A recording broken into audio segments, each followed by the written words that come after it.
Hey, what's up, forum? It's Grill Hands, and today I'm bringing you a game of Domination on Havana. And this commentary is going to be all over the place. For one, I wanted to talk about some tips that you guys can use. And I know you guys are tuning in to watch tips on a game that's been out for months now, but I wanted to talk about the jammer just because I feel like it's an underused and underappreciated piece of equipment that really has a lot of benefits that can help you win games of domination. And I just don't see it used all that often. And for this gameplay, don't expect anything too spectacular. In fact, I get pretty campy halfway through, and I'll talk about why I do that later on in the video. This video, or this gameplay, just does a good job of showing a lot of different instances and examples where the jammer saves my life, it helps me to defend the B flag, and is one of the reasons why we were able to win this game. And I remember, while I was playing this game, the beginning part of it, I'm running solo and I'm running with a group of randoms, and I was watching the kill feed at this part, or this time during the game, and I was thinking to myself, this is going to be a long one, just because if you watch the kill feed, there's a lot of my teammates getting killed. And you don't necessarily have to be amazing in terms of gun skill to win a game of domination. You just have to know how to focus on the objective and know how to capture it. In fact, a couple weeks ago, a group of forum took on the Pacifism Domination Challenge.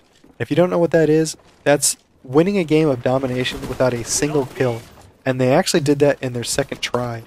So you don't have to be, you can win games of domination without being amazing with the gun.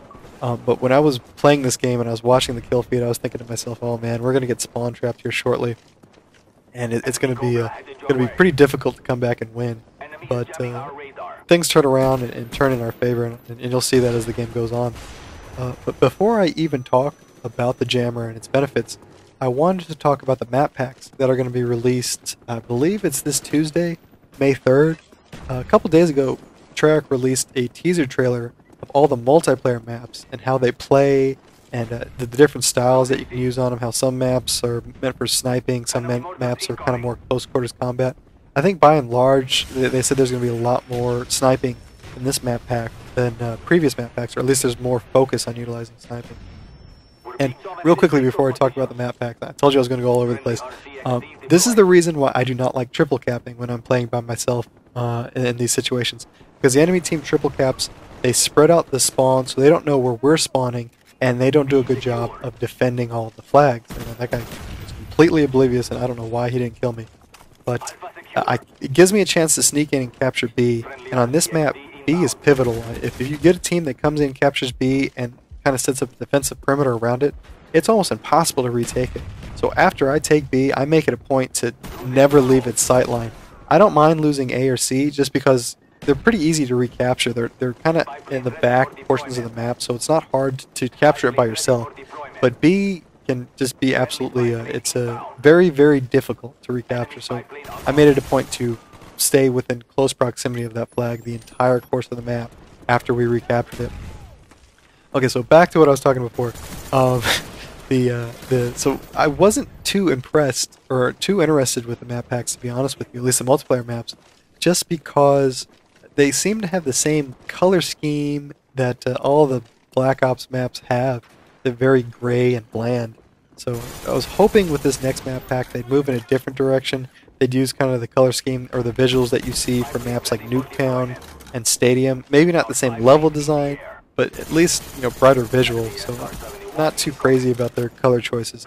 But I'll reserve my judgment and give a full review of the multiplayer maps once I get a chance to play them. I mean, I can't go just based on what I've seen. I have to, actually play them. And right here is an example of how the jammer saved my life. They had no idea there was another guy in the room, even though I was shooting at B the entire time, and it gave me a chance to pick up that quick double kill. And back to the map packs, one of the things that really caught my interest, surprisingly, was the zombie map.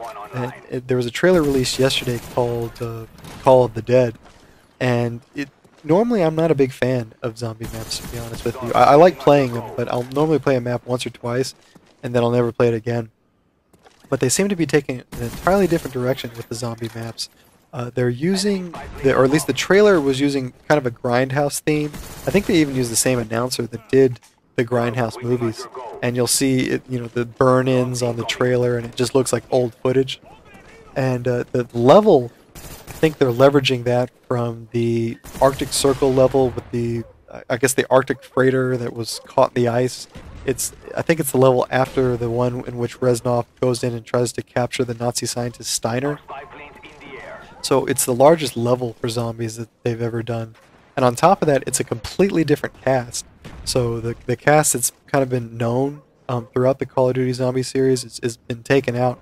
And now you're going to play as actual people. So, for instance, one of the characters is Michael Rooker.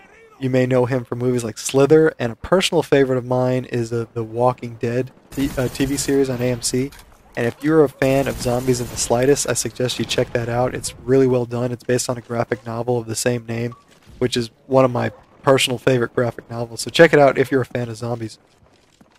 Also included in there is Robert Englund, who was he played Freddy Krueger in the 1980s slasher films. Also Sarah Michelle Gellar, who's probably best known for the stuff she did on Buffy the Vampire Slayer, which was a TV show in the late 90s, I think. And finally, there's Danny Trejo, he's been in movies like Slayer, Alone in the Dark 2, From Dusk Till Dawn, and most recently Machete. And a little surprising fact that I didn't know about him is he's 66 years old, so I thought he was much younger, but he's pretty old. And aged well, I guess.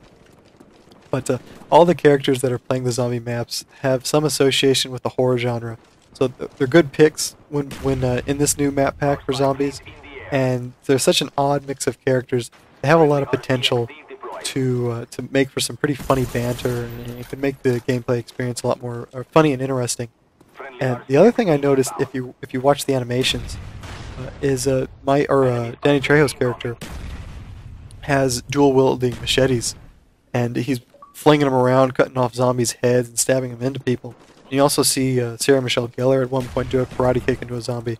Now I don't know if those were just instances where they're just kind of showing off, or if they're actual animations that you can do while playing the zombie mode. So if that's the case, they could make for some interesting game mechanics and a lot of fun. So we'll have to wait and see. Also, inside Xbox reports, they reported a more in-depth look at the trailer. I'll include a link in the description. The guys at Treyarch said this is not only their largest zombie map, but it's also it's like the biggest undertaking yet, so I guess the most work they put into it. And there's a big focus on sniping for this. And right here, I was able to sneak up on this guy just again because of the jammer. He had no idea I killed his teammate, so it gave me a chance to come in and retake this room. And I mentioned the camping part. The reason I'm camping so much is I just don't want to lose B. Once we take B, I'm not gonna give him a chance to retake it. So that's why I get very stationary and I don't leave, just because I don't want to run the risk of getting too far away and losing the B flag and losing this game.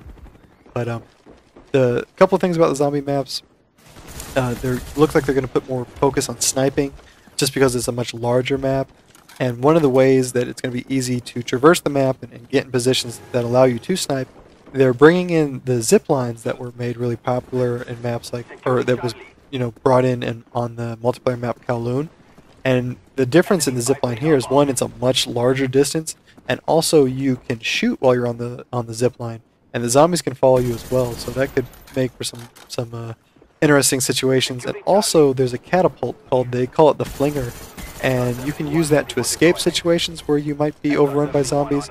And you can also use it as a way to trigger or you can trigger the catapult to launch the zombies away from you. So there's a couple different ways you can utilize that as well. And finally, there's always a different kind of enemy in each zombie map pack. There's the wolves, the monkeys, and now the character that you're going to be fighting, at least one of the characters you're going to be fighting, is the godfather of zombies, George Romero. That guy's been making zombie movies before I was even born. And what they said is there's a lot of different ways you can take him out. You can try to kill him, you can try to leave him alone. So it seems like they're putting a lot of different secrets and Easter eggs into this that could make for a lot of fun. So I'm actually more psyched right now about the zombie maps than I am the multiplayer maps. So we'll have to wait and see until Tuesday to see how they turn out. And to close out the gameplay, you can see how the only reason I was able to survive so long around the B flag is because that jammer was available. So it does a great job of hiding your position, but it also, I mean, if you're more of a rushing, or if you're looking to rush a lot more, it also works great at clearing out campers. Just because if someone's camped in a location and they surround themselves with claymores or motion sensors, you put the jammer down, it'll disable all of their equipment, and if they're focusing on something like the B flag or or they're just focusing on anything at all. I noticed once you put that jammer down, they'll panic almost for a couple seconds as they try to figure out where the jammer's located. That's a perfect opportunity to go in and clear them out. So it works well both offensively and defensively. I have it on a lot of my classes, and there's been a lot of situations where it saved my life and helped save teammates' lives as well. So definitely recommend trying it out if you haven't already. And as always, guys, take it easy.